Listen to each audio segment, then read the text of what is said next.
So in terms of your brand, you have this amazing personality. You obviously have a wonderful way with people.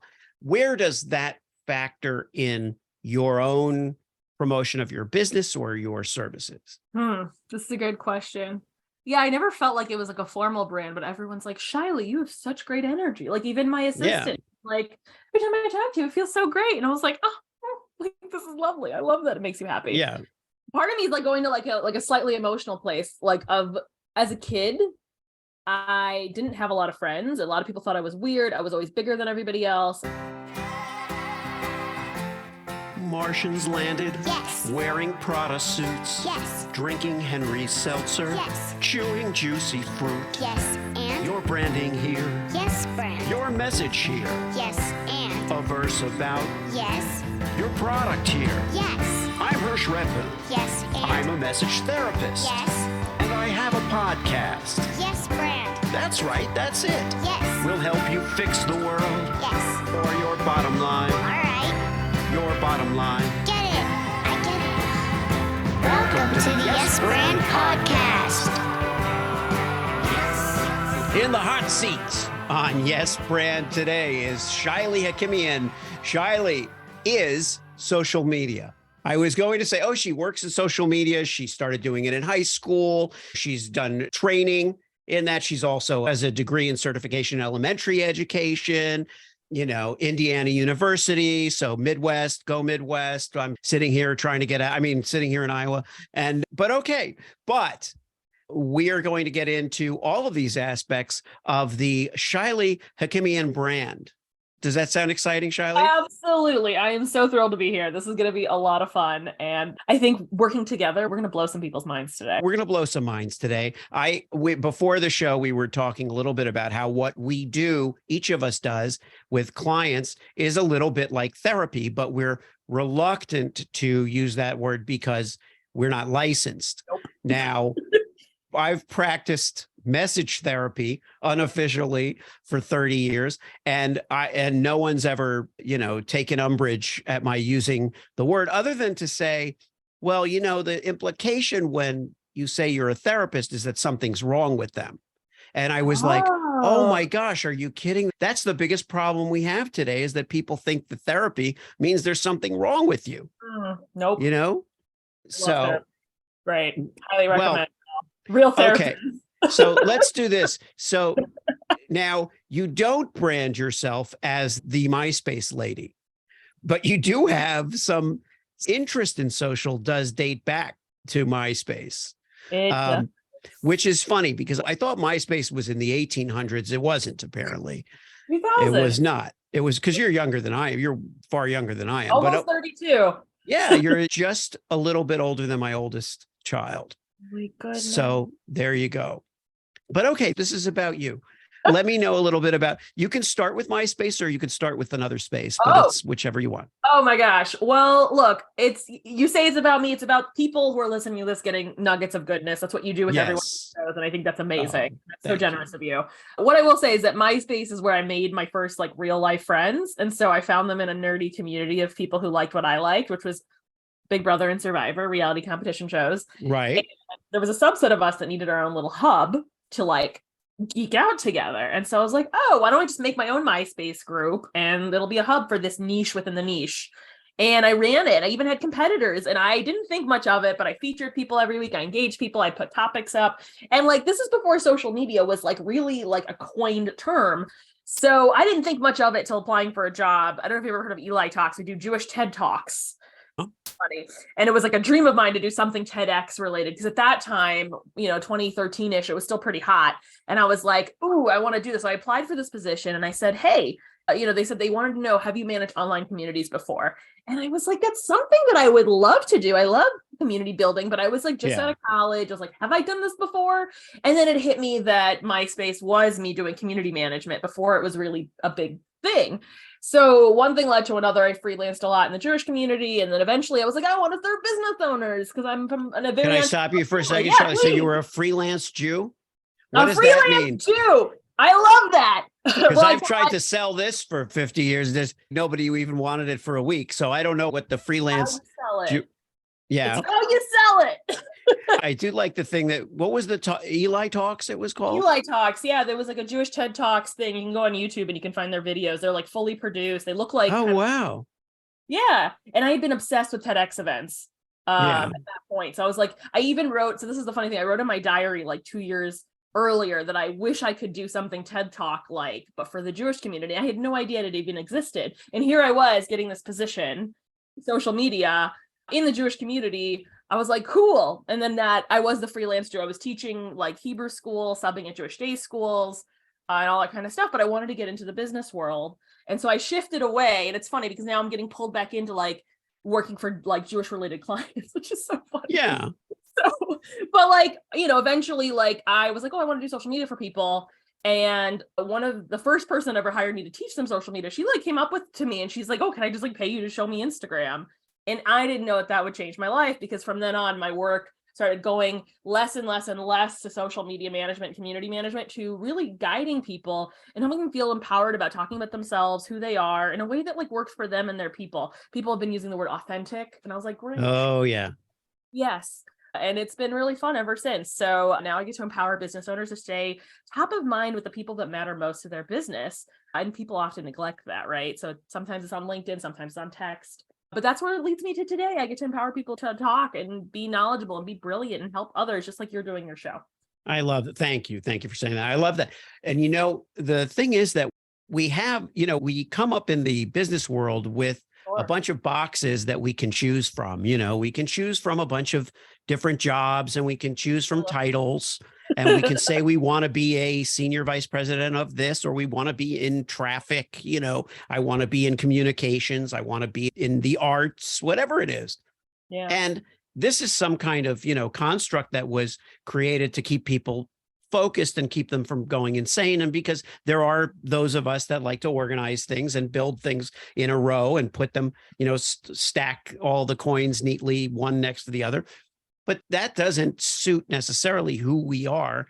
And I finally realized, after years and years of trying to decide between roles, between titles, between careers, that I was just going to be me. I was going to be Hersh. That was going to be my job title.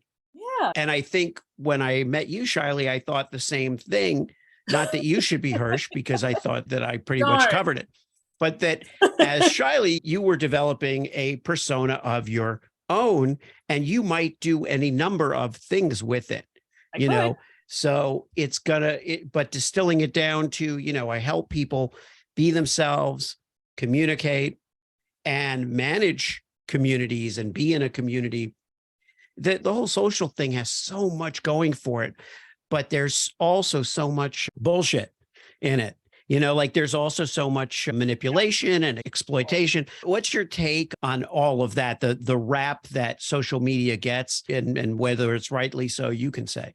Oh, I don't. Okay, look, I don't play into that world, right? In that world, I'm describing as the Instagram coach. It's like, here's all the tricks for hashtags this week on Instagram. Right. Or like the dude that's like, I will make you $10 million using LinkedIn ads. Like, I don't play in that world. That world, like, you got to trust people that are going to, hopefully do something good for you. But like that same strategy will not work 10 years down the line. I can say something different, is that what I teach my clients today will work forever. And mine, you're like, what is no, I'm not saying that in a dubious way. I like that. I like that. Except the term that we use in the business world is evergreen. Evergreen, sure. That's an evergreen strategy.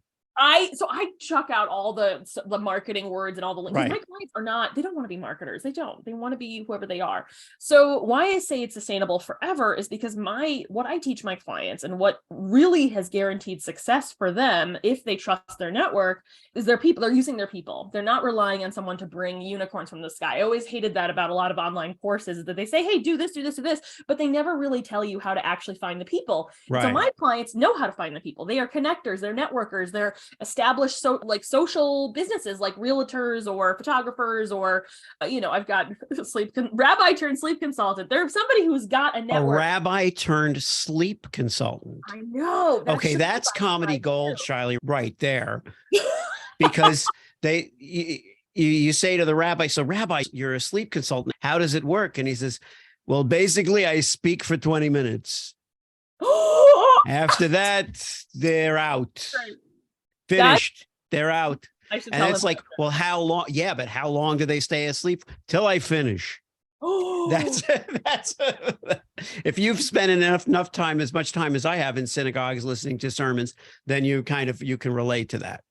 So the social thing, I'm sorry. Yeah. So go ahead. So here's the social thing, right? So the people I work with, they have a network, right? Maybe they're people they've worked with in the past clients, people who refer them businesses. They have a bucket of these humans. And then I ask them, like, how are you staying in touch with these humans?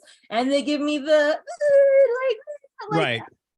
guilty, like they don't do it. And if they're going to ever do any of that hubbub social media world stuff or like real world marketing stuff, they need to have a foundation. And they have the easiest foundation ever, and it's this base network. So I help them pull out content from their brain, which client after client, they don't realize the information that they need to be sharing. Like I have an organization that helps Jewish couples be stronger, right? And she didn't know, like she was thinking, okay, let me just talk about different topics in our program. Like it doesn't matter what your program is. What's the person that's going to be receiving it? What are they looking for? So whether you're an insurance agency, I've had some of those, like, like what problems do people not understand? Can you explain them? And that's when you can put that information that these people are dying for out on a consistent basis in front of your people, you win. And that could be traditional social media. That also could be email marketing, which maybe you and I know email marketing is a gem. Yeah. It could be postcards if you wanted to. But that's the foundation for everything. And that's what I teach people when they're my clients, but also put it on as a video series on YouTube or as a course. You can take it. It's all public on the internet, no cost. Right. Explain to people how you match your referral network to content that you can put out consistently in a way that's simple and doesn't drive you crazy and isn't exhausting.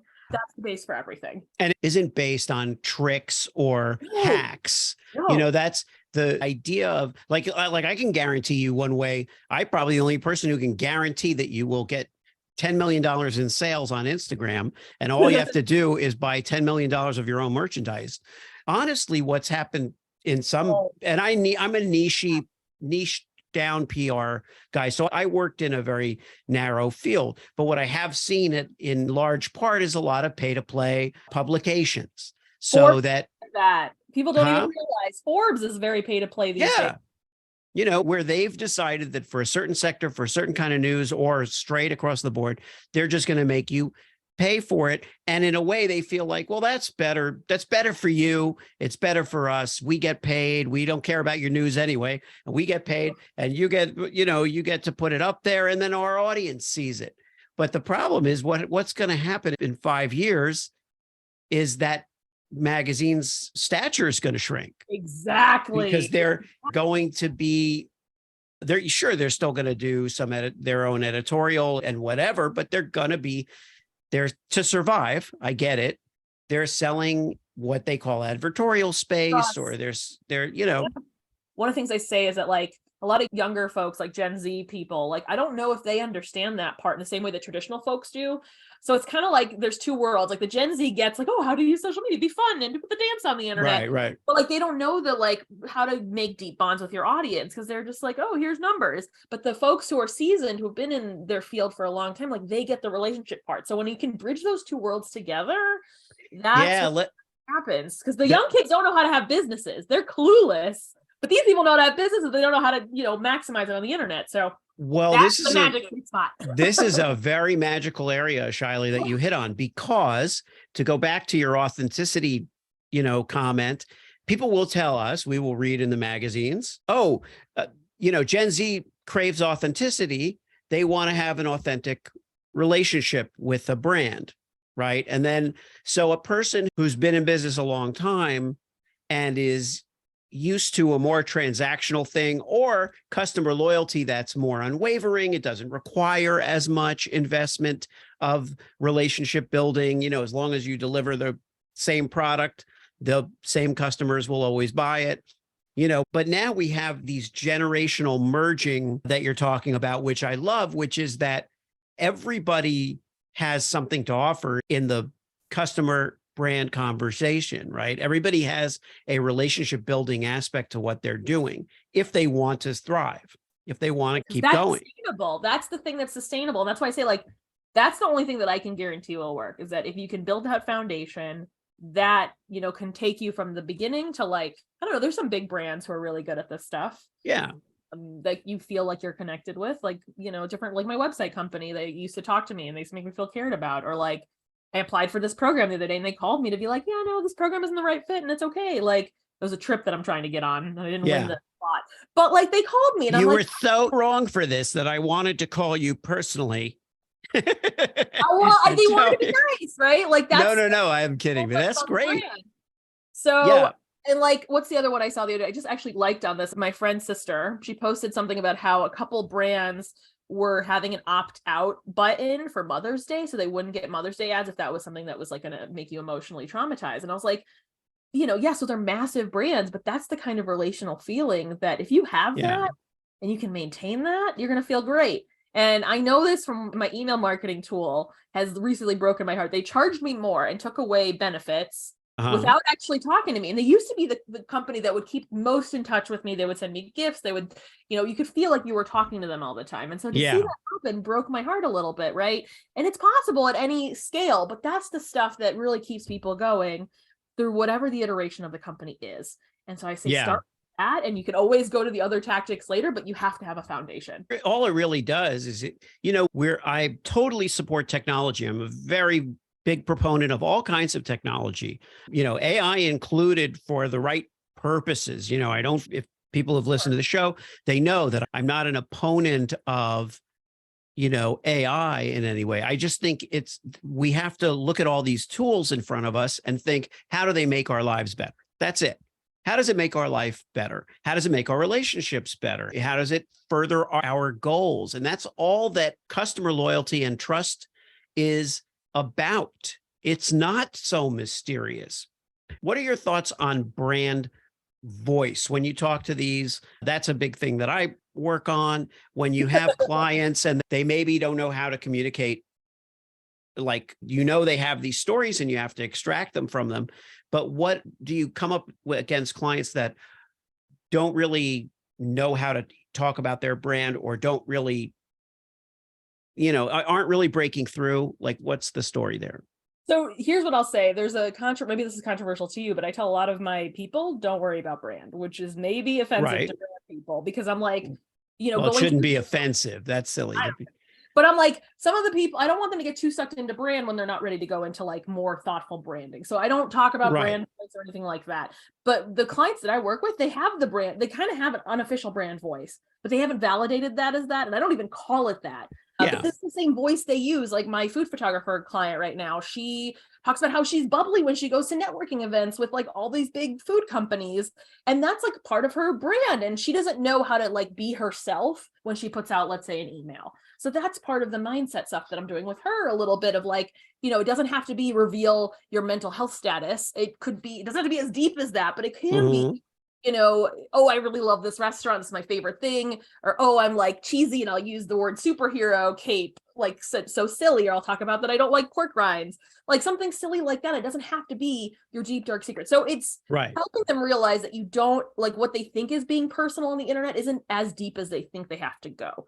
And it doesn't have to be crafted as a whole new voice. Now, if you're a little bit higher up, maybe a few years down the line, they're going to need that brand voice, but they don't need to. They just need to give people something to chew on, something indulgent, usually something hooky that is something that your ideal person is struggling with. And if you can name that, like you would, here's what I told a client this week. I was like, I want you to feel like you're giving free consulting to everybody and everybody you see. Imagine you could talk on the phone with every single person that needs your help. What would you say to them? Because that, if you can document that, that is scalable, and you literally are doing that. And that's really the magic of all of this. It's just your voice as if you were in the room with all of them. And that's really, I think, something that people don't validate for themselves. They don't know to. Yeah, they don't. So it's also the rules of communication and the rules of engagement, I guess, that you're kind of, showing them. And let's talk about the Shaily brand for a minute. I don't know if you can hear it. There's an ice cream truck going down the street. I can't even hear it. Your audio must be fantastic. Yeah, I have window shades that are soundproof, but I also have a window open behind it, which is not typical. And because the weather is nice today, there's an ice cream truck, but ice cream truck sounds freak me out. It just sounds sinister to me whenever I hear it. I don't know why, especially if one of their fuses is blown and then one of the sounds is a little off key. Anyway, I digress. Look, For as long something as I get that ice cream, I'm fine. So for something that nobody even heard, that was a real departure. But anyway, so in terms of your brand, you have this amazing personality. You obviously have a wonderful way with people. Where does that factor in your own promotion of your business or your services? This is a good question. Yeah, I never felt like it was like a formal brand, but everyone's like, Shaily, you have such great energy. Like even my Yeah. assistant, like every time I talk to you, it feels so great. And I was like, oh, like, this is lovely. I love that it makes you happy. Yeah.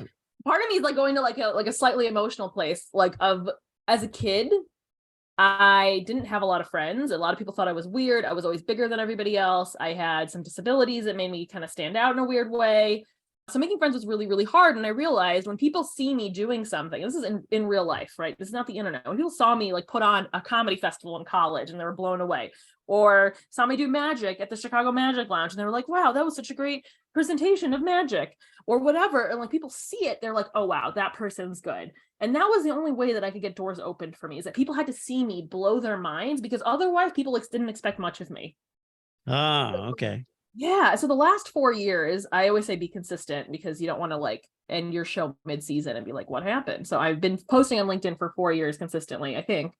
And that's been that moment where people can see me in action, is that I can essentially sort of force them to see what I'm actually like and to actually trust me and build that relationship, because people don't automatically assume this goofy lady is going to help me. And now people can see it. I don't have to, they don't have to see me put on a great show. They can see it on a regular basis.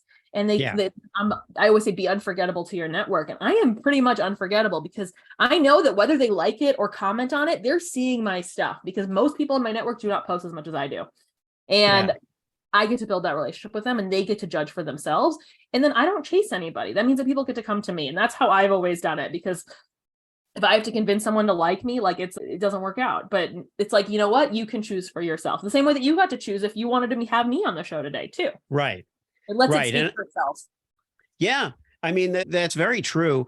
That's what I love about podcasting, is that I get an opportunity to be myself with both shows. And I wouldn't have known or thought that I would have done a show like Truth Tastes Funny that's, more heart-centered and kind of, human interest, but it fit, it took off. I really love it. And I love that I get to see a side of other people that you don't necessarily see passing them on the street. And I get to share a side of me. Yeah. And then with Yes Brand, it's the same thing. I get to talk about my expertise that is kind of hard won over, long decades of work. So it's like, I feel like I get to do that anytime I want. I hop on the mic and I can just do it. And if you like what you see is what you get. And this is me. And you want to work with me, or you want to talk to me, or you want to come on the show, that's great. I think that, but to take that to a realistic level, I also market my podcast, right? I'm not just throwing it out there into the ethers and hoping that people stand under a wishing tree and they're like, just show me the podcast. I want a really good host who's funny, but he's also serious and has some good branding acumen. But I don't want him to be so precious about the word brand. So where do oh my God. It doesn't work that way. Yeah, it doesn't work that way. From the sky. They don't. It doesn't. But that kind of brings us back around to this intersection of humanity and personality and connection and integration. Would you say that what you're doing now is part of a plan that has other phases to it? Is there a growth phase that you're kind of wanting to, what can you share? I don't want to. I'm open. You kind of hit it. I don't know if it was pre-recording or after, of like, oh, you can leverage this in a lot of different ways. And I was it's like, me.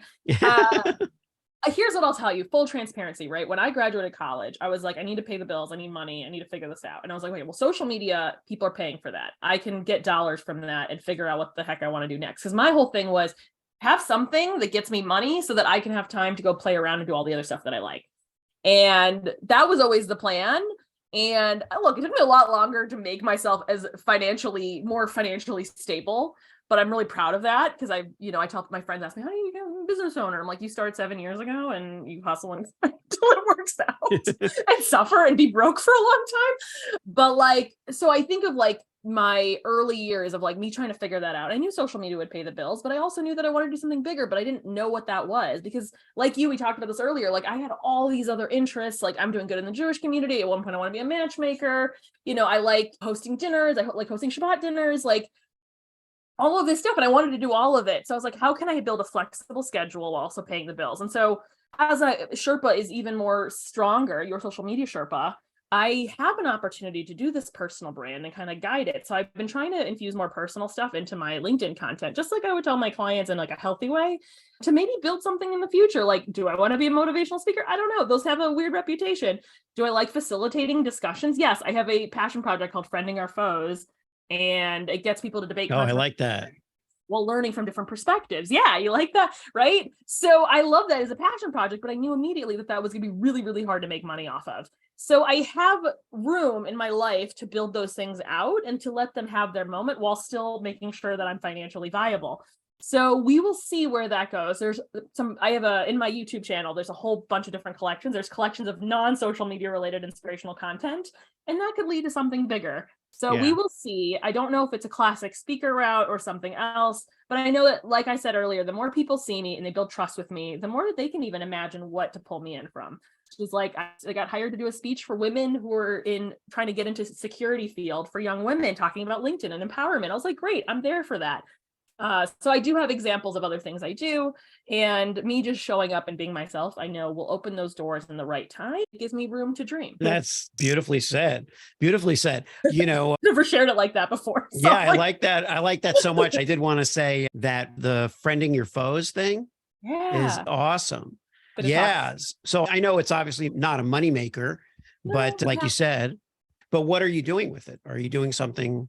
Yes. So at one point I did like LinkedIn debate shows. I used to do it on Periscope and people would go crazy for it. I'd pick a controversial topic that wouldn't get anybody in trouble, like who pays for dinner on a date, like stuff like that. And people would go nuts. But I used to do it. The way it started was I did a lot of work in LGBT plus related activism for many, many years. And the thing that broke my heart, and this was early, this is before polarization was very obvious, but I would see that there were so many internal struggles within the community that I was like, this has to stop, because like even now, like they're trying to like literally take away the rights of trans children all over this country. And I'm like, why are we having internal fights when there's people literally like attacking this entire community? We need to work together. And so my thinking was, how do we get people to talk in a way that people can be heard and understood and listened to? And so it started in queer spaces where I was doing this more often. These days, the way it has manifested is I go to Shavuot Tikkun. It's like a holiday here. Like we have a big, like 400 people come to the synagogue, and you basically study Jewish related things from like 11 p.m. to like 4 a.m. And so every year for I've already done it 7 years, I do a Jewish version of it, and I call it What Makes Someone Jewish. And I let people have that debate. And I'm sure you can already think of some of those topics that might come up. Yeah. But what ends up happening is that you get all these different stories from, like, I had one lady who was like a Jew from Russia who had to leave because Russia is a big mess. And then you have another person who was like a kid that just came out, who was like 15, who has their own story. And then you have somebody who's Israeli coming in, giving their own story. And so everyone is coming with perspectives. So I have no idea what's going to be said, but everybody will leave with a new perspective that they never had before, because people were comfortable to be open with who they are and what they had to say. And that to me is my yearly way to kind of keep this in my bones as my world just keeps progressing. All right. If you liked the show, Yes, and it worked for you, yes, then subscribe and leave a yes, friend. 5-star review. Yes, friend. Tell all your friends. Yes, friend. Get your branding here. Yes, friend. Get your branding here. Yes, friend. Did I make it clear? Yes, friend. Get your branding on Yes. before they're gone. Yes.